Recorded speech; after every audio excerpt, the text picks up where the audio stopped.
Today we're going to talk about doing long exposures over the ocean.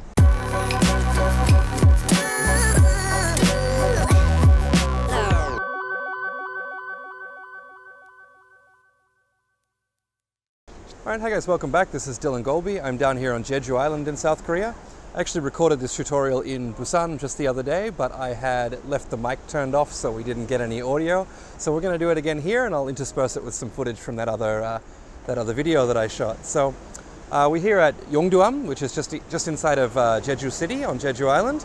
And this is sort of Yongduam means dragon head rock, so it's a rock that's shaped a little bit like a dragon's head, and you can see it's in this little cove here with some waves coming in that'll give us a good chance to use a long exposure to blur that action and turn it into a really smooth, soft looking image. So a couple of complications we have with our composition here are that we have a hotel and a construction site in the background. So we're going to try and get down really low to be able to remove those. And if there's any sort of corners of them poking out, we might have to deal with it in post. But first and foremost, I'm going to try and get this in camera. So we'll be using the X-T3 with the 16 to 55 for the most part here. I'll try and work on a couple of compositions a bit further over to this side, a bit further over to that side, and we'll see which one ends up looking best. I'll be using a B&W 10-stop filter to bring this down in D1000.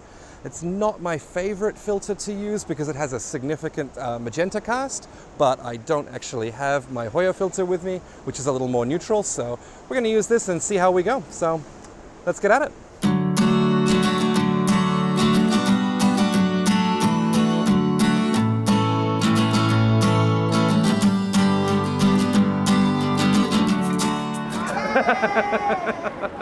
All right, so here we are. We're set up for our first shot.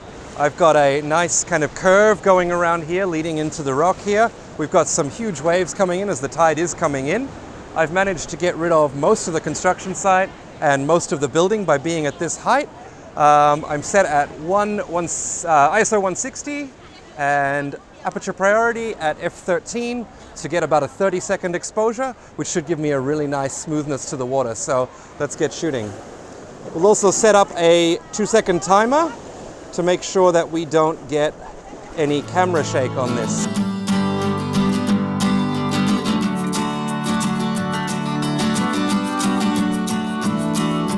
So I'm going to try and do a shot here without the filter to give you guys a bit of an idea of what this would look like if I wasn't shooting a 30-second exposure.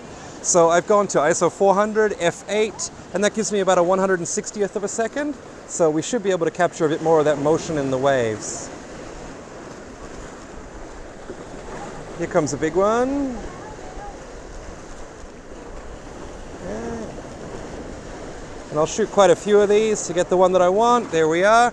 And that has a really, really different feel to what we shot before.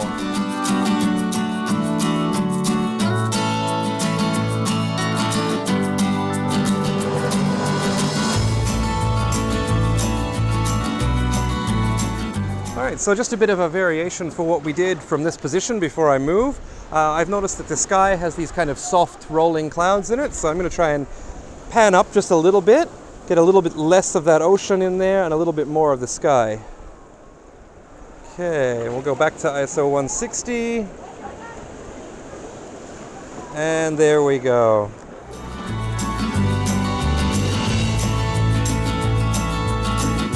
All right, so now I found another composition and we're going to chance fade a little bit here. The water is coming in around these rocks, but I want to try and get down here and use this as a large foreground element on the left.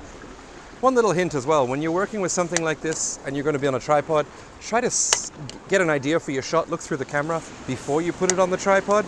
Otherwise you might end up getting stuck in one composition and not explore it further and find a better composition before you start shooting.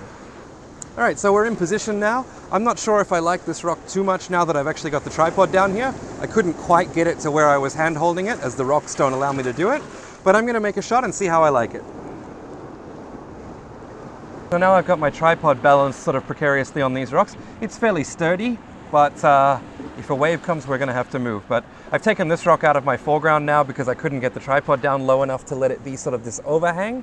So I'm just going to focus on the whitewash coming in when the larger waves come in, and there is one, so let's get shooting.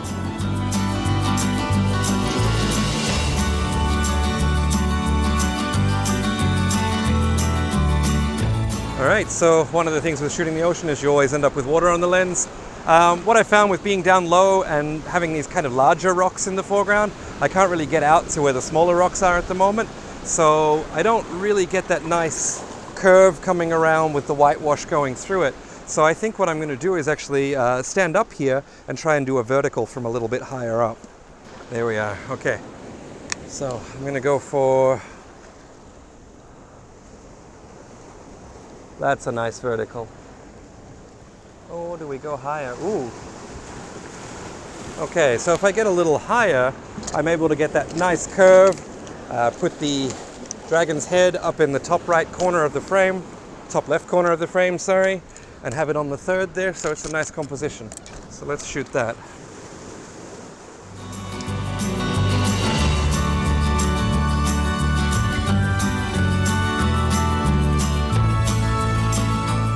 So just to recap settings there, guys, we were on ISO 160, aperture priority, and in between f11 and f16, depending on what the scene called for. And we have a ND1000 on the front of the lens here, which is taking the exposure down to allow me to get 30 seconds, even though we're here on an overcast day. I'm not sure if you can hear that aeroplane, but I can certainly hear it.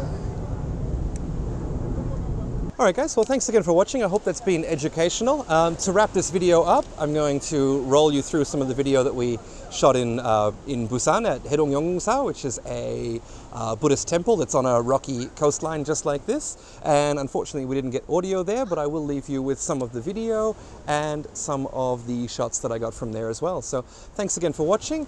If you haven't, please like and subscribe, and I'll see you next time. Thanks guys.